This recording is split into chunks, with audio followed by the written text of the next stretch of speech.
ونعوذ بالله من شرور أنفسنا ومن سيئات أعمالنا من يهده الله فلا مضل له ومن يضلل فلا هادي له أشهد أن لا إله إلا الله وحده لا شريك له وأشهد أن محمدا عبده ورسوله اللهم صل وسلم على نبينا ورسولنا محمد وعلى آله وصحبه ومن تبعهم بإحسان إلى يوم الدين أما بعد فيا عباد الله أوصيكم ونفسي بتقوى الله فقد فاز المتقون قال الله تبارك وتعالى في القرآن الكريم يا أيها الذين آمنوا اتقوا الله حق تقاته ولا تموتن إلا وأنتم مسلمون وقال يا أيها الناس اتقوا ربكم الذي خلقكم من نفس واحدة وخلق منها زوجها وبث منهما رجالا كثيرا ونساء واتقوا الله الذي تساءلون به والأرحام إن الله كان عليكم رقيبا وقال يا أيها الذين آمنوا اتقوا الله وقولوا قولا سديدا يصلح لكم أعمالكم ويغفر لكم ذنوبكم ومن يطع الله ورسوله فقد فاز فوزا عظيما وقال رسول الله صلى الله عليه وسلم اتق الله حيثما كنت وأتبع السيئة الحسنة تمحوها وخالق الناس بخلق حسن. Ma'asyiral muslimin, jemaah salat Jumat rahimani wa rahimakumullah. Sesungguhnya segala puji adalah milik Allah. Kita memujinya, memohon pertolongannya serta memohon ampunannya. Dan kita berlindung kepada Allah dari keburukan diri kita. Dan kita berlindung kepada Allah dari keburukan amal perbuatan kita. Barang siapa yang telah diberikan petunjuk oleh Allah, maka tidak ada yang dapat menyesatkannya. Dan barang siapa yang telah tersesat, maka tidak ada yang dapat memberinya petunjuk kecuali Allah Subhanahu wa ta'ala. Salawat serta salam mari kita senantiasa curahkan kepada suri tauladan terbaik kita, Nabi Muhammad sallallahu alaihi wasallam beserta keluarganya, para sahabatnya, dan orang-orang yang istiqomah mengikuti petunjuk beliau hingga hari akhir kelak. Ma'asyiral muslimin, jemaah salat Jumat yang berbahagia, pada kesempatan yang berbahagia ini, khatib kembali mengingatkan, mengajak kepada jemaah sekalian, mari kita terus menjaga serta meningkatkan ketakwaan kita, kepatuhan kita, ketaatan kita kepada Allah Subhanahu wa ta'ala, yaitu dengan bersungguh-sungguh di dalam menjalankan semua perintah Allah meskipun kita berat untuk melaksanakannya, dan juga bersungguh-sungguh di dalam meninggalkan semua larangan Allah meskipun kita berat untuk meninggalkannya. Ma'asyiral muslimin, jemaah salat Jumat rahimani wa rahimakumullah. Dari mimbar yang mulia ini, sebagaimana telah diperdengarkan kepada jemaah sekalian, khatib memulai khutbah ini dengan membacakan firman-firman Allah Subhanahu wa ta'ala, yaitu ayat-ayat tentang perintah untuk bertakwa, patuh dan tunduk kepada Allah Subhanahu wa ta'ala, agar setelah kita melaksanakan sholat Jumat ini, ketakwaan kita, kepatuhan kita kepada Allah Subhanahu wa ta'ala semakin meningkat. Bukan sebaliknya, setelah kita melaksanakan sholat Jumat ini, ketakwaan kita, kepatuhan kita kepada Allah Subhanahu wa ta'ala tidak meningkat. Ma'asyiral muslimin, jemaah sholat Jumat rahimani wa rahimakumullah. Mari kita perhatikan firman Allah Subhanahu wa ta'ala di dalam Al-Quran, surat Al-Imran, surat ketiga ayat ke-185. Allah Subhanahu wa ta'ala berfirman, kullu nafsin dha'iqatul maut wa innama tuwaffawna ujurakum yawma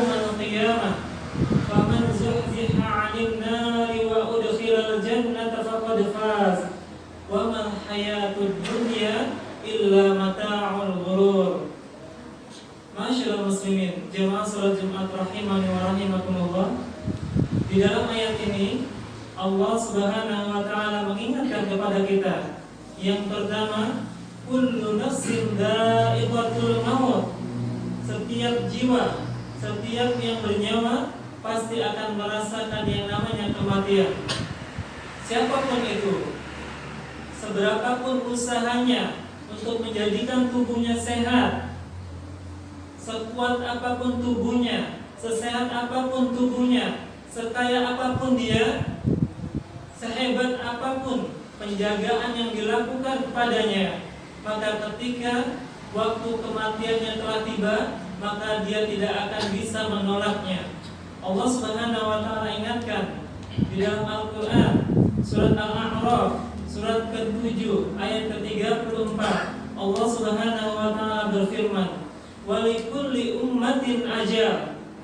Dan setiap umat, setiap manusia itu ada ajalnya, ada batas waktu hidup di dunia. Fa idza jaa ajaluhum la yastakhiruna sa'atan wa la yastaqdimun. Maka apabila ajalnya telah tiba, maka dia tidak akan mampu untuk menundanya atau mendahulukannya meskipun hanya sekejap saja. Allah Subhanahu wa taala juga berfirman di dalam Al-Qur'an surat An-Nisa surat ke-4 ayat ke-70, manapun kalian berada, kematian pasti akan mendatangi kalian.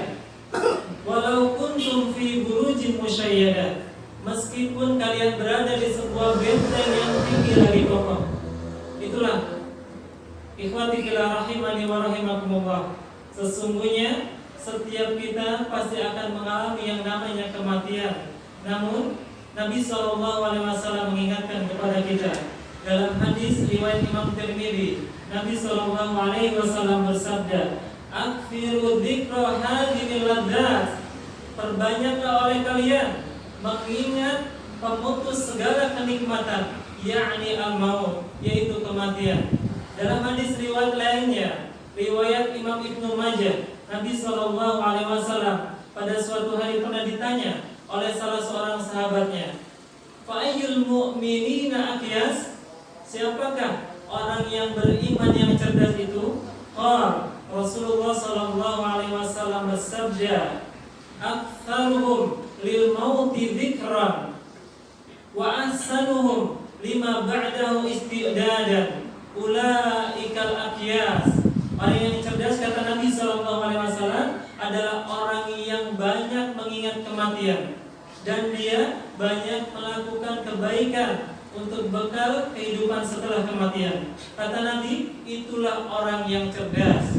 Ikhwati fillah, jamaah salat Jumat rahimani wa rahimakumullah. Selanjutnya di dalam ayat yang tadi Allah Subhanahu wa taala berfirman, "Kullu nafsin dha'iqatul maut wa innama tuwaffawna ujurakum yaumal qiyamah." Dan sesungguhnya pada hari kiamat kelaklah, pada hari kiamat sajalah disempurnakannya pahala untuk kalian atau balasan untuk kalian.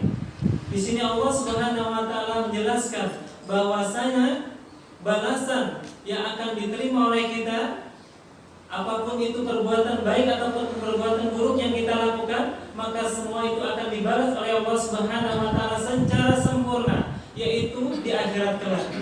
Allah Subhanahu wa taala mengingatkan kepada kita di dalam surat Al-Zalzalah surat ke-99 ayat ke-7 dan 8, "Faman ya'mal mithqala dzarratin khairan yarah." Maka barang siapa yang melakukan kebaikan meskipun seberat biji zarrah, maknanya adalah sekecil apapun perbuatan baik yang ia lakukan, maka ia pasti akan melihat balasannya. Wa may ya'mal mithqala dzarratin syarran yarah. Dan begitu pula barang siapa yang mengerjakan keburukan seberat biji zarrah, maknanya adalah sekecil apapun perbuatan buruk yang ia lakukan, maka ia pun pasti akan melihat balasannya. Masyaallah muslimin, jamaah salat Jumat rahimani wa rahimakumullah. Kemudian Allah melanjutkan di dalam ayat ini, "Faman zuhziha 'anil nari wa udkhilal jannata faqad faz." Maka barang siapa yang dijauhkan dari neraka dan dimasukkan ke dalam surga, maka sungguh ia adalah orang yang beruntung. Di dalam ayat ini Allah Subhanahu wa taala mengingatkan, menjelaskan kepada kita bahwasanya orang yang beruntung, orang yang sukses sebenarnya adalah orang yang dihindarkan, dijauhkan dari neraka dan dimasukkan oleh Allah Subhanahu wa taala ke dalam surganya. Ketika seseorang dihindarkan dari neraka dan dimasukkan ke dalam surganya, yang Allah Subhanahu wa taala dan Nabi sallallahu alaihi wasallam telah menjelaskan bagaimana mengerikannya siksa neraka. Yang kata Nabi sallallahu alaihi wasallam, siksaan neraka yang paling ringan adalah ketika seseorang diletakkan di telapak kakinya bara api neraka, kemudian otaknya sampai mendidih. Itulah siksaan yang paling ringan yang akan didapatkan bagi penghuni neraka. Sebaliknya, Allah Subhanahu wa taala juga menjelaskan tentang begitu luar biasanya kenikmatan yang ada di dalam surga. Di dalam hadis qudsi riwayat Imam Bukhari dan Muslim, Nabi sallallahu alaihi wasallam bersabda, Allah Subhanahu wa taala berfirman, "A'dadtu li ibadiyas shalihin."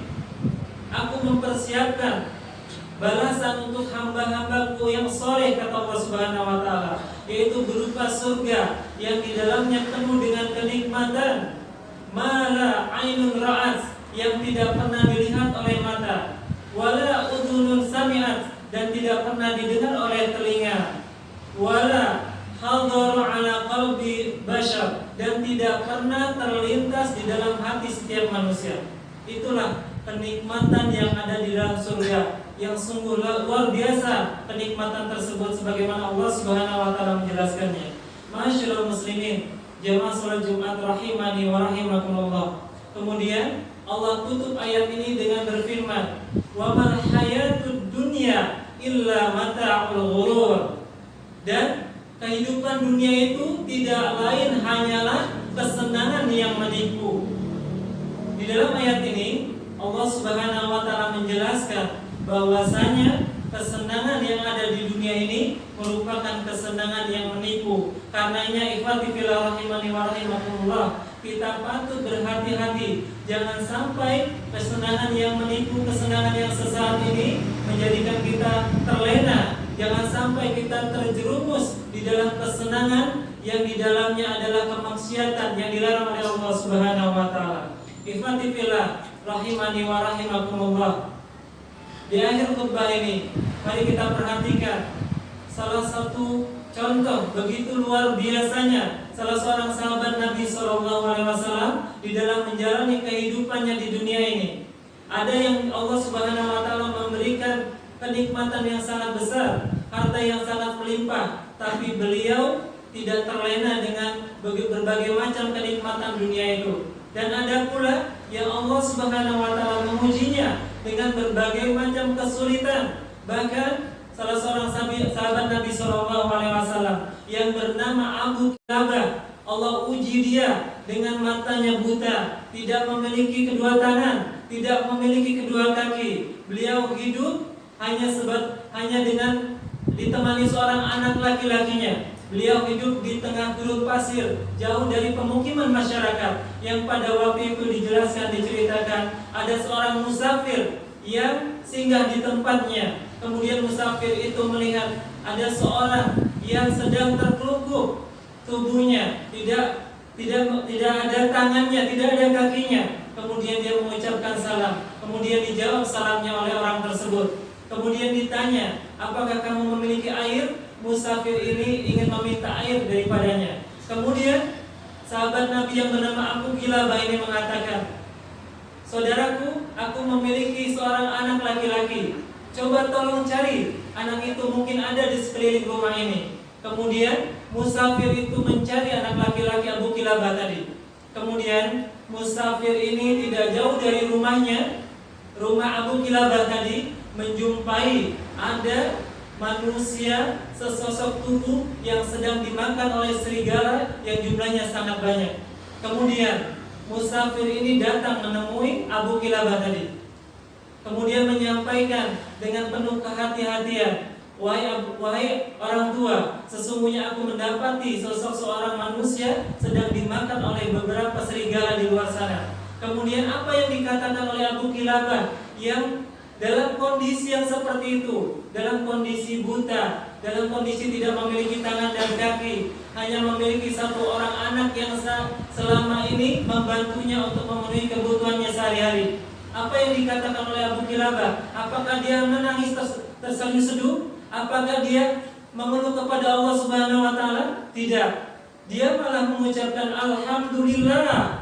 Dia memuji Allah Subhanahu wa taala. Kenapa? Karena dia ingat bahwasanya Nabi SAW telah mengingatkan kepada kita, ketika kita mengalami kesedihan pun, ketika kita mengalami kesulitan pun, kita harus mengucapkan alhamdulillah ala kulli hal. Segala puji bagi Allah atas segala sesuatu yang kita alami. Abu Kilabah ingat bahwasanya kehidupan dunia ini hanyalah sementara. Kondisinya saat ini hanya di dunia saja. Ketika di akhirat kelak, Allah berjanji, Allah ganti dengan kenikmatan yang sangat besar. Inilah yang menjadikan Abu Kilabah menjadi seorang yang begitu luar biasa sabarnya ketika mendapatkan ujian dari Allah Subhanahu wa taala. Barakallahu li wa lakum fil Qur'anil 'azim wa nafa'ani wa iyyakum bima fihi minal ayati wal dzikril hakim. Aqulu qali hadza wastaghfirullaha li wa lakum fastaghfiruhu innahu huwal ghafurur rahim. Alhamdulillah hamdan katsiran thayyiban mubarakan fi kama yuhibbu rabbuna wa yarda. Asyhadu an la ilaha illallah wahdahu la syarika lah wa asyhadu anna Muhammadan 'abduhu wa rasuluh. Qala Allah tabaraka wa ta'ala fil Qur'anil Karim, ya ayyuhalladzina amanu taqullaha wal tanzur nafsum ma qaddamat lighad wattaqullaha innallaha khabirum bima ta'malun. Masyaallah muslimin, jemaah salat Jumat rahimani wa rahimakumullah. Di dalam ayat ini Allah Subhanahu wa taala mengingatkan kepada kita, wahai orang-orang yang beriman, bertakwalah, patuh dan tunduklah kepada Allah, dan hendaklah setiap diri di antara kalian memperhatikan bekal apa yang sudah disiapkan untuk hari esok, yaitu hari akhirat. Sekali lagi bertakwalah, patuh dan tunduklah kepada Allah. Sesungguhnya Allah Maha teliti atas apa-apa yang kita kerjakan. Innallaha wa malaikatahu yusholluna 'alan nabi ya ayyuhalladzina amanu shallu 'alaihi wa sallimu taslima. Allahumma shalli 'ala Muhammad wa 'ala ali Muhammad kama shallaita 'ala Ibrahim wa 'ala ali Ibrahim innaka Hamidum Majid. Wa barik 'ala Muhammad wa 'ala ali Muhammad kama barakta 'ala Ibrahim wa 'ala ali Ibrahim innaka Hamidum Majid. Allahumma ighfir lil muslimina wal muslimat wal mu'minina wal mu'minat al ahya'i minhum wal amwat innaka sami'un qaribun mujibud da'wat. Allahumma a'inna 'ala dzikrika wa syukrika wa husni 'ibadatik. Rabbana la tuzigh qulubana ba'da idh hadaytana wa hab lana min ladunka rahmah innaka antal wahhab. Rabbana atina fid dunya hasanah wa fil akhirati hasanah wa qina adzabannar. Subhana rabbika rabbil izzati amma yasifun wa salamun 'alal mursalin walhamdulillahi rabbil alamin. Ibadallah, innallaha ya'murukum bil 'adli wal ihsan wa ita'i dzil qurba wa yanha 'anil fahsya'i wal munkari wal baghi ya'idukum la'allakum tadhakkarun. Fadhkurullaha 'azim yadhkurkum washkuru 'ala ni'amihi yazidkum wa la dzikrullahi akbar. Aqimis shalah.